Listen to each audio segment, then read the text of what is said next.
Latest in that case is that the NTA has declared the result of the NEET-UG exam.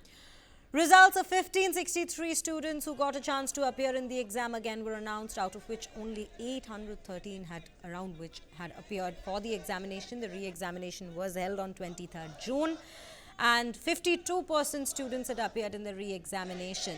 These are the details that we're receiving now. You can see the visuals of protests that have continued over time against the NEET-UG 2024 exam on your screens. And while some in fact have even come out to protest against the NEET's re-examination, they do not want a re-examination. But this 1563 students were this was an order that was given by the Supreme Court over the issue of these students having received grace marks to compensate for the time lost when they had first given the examination, and for which they had to sit for the examination once again, and only 813 students had given the exam out of the 1563, which brings it to a 52% percentile of the entire amount. And today, the results of the re-examination are out.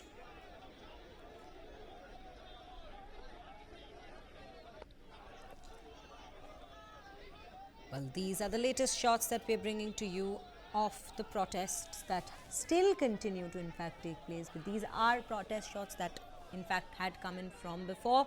But protests, remember, still continue as the investigation still continues into the matter as to paper leaks that had taken place, which was the bigger concern. However, this re-examination, whose results have been declared today, was due to the grace marks that was awarded in the examination. Remember, the paper leak case still continues to be probed, and in fact, it is the second hearing in the Supreme Court shall take place on July 8th, when the entire matter is to be considered whether the exam should be completely cancelled or what should be the next step in this particular investigation that continues. And also remember at this point that the counselling sessions for the NEET are to begin on July 6th. However, if the Supreme Court puts a stay on the counselling sessions, then it shall be paused, it shall be discontinued as the NEET examination might be cancelled. Remember, another exam that had already been cancelled was UG NET with regards to the exam mess that's underway in the country. Both examinations were conducted by the National Testing Agency, and the National Testing Agency has now declared the results for the retest of the NEET-UG students that had taken place on June 23rd.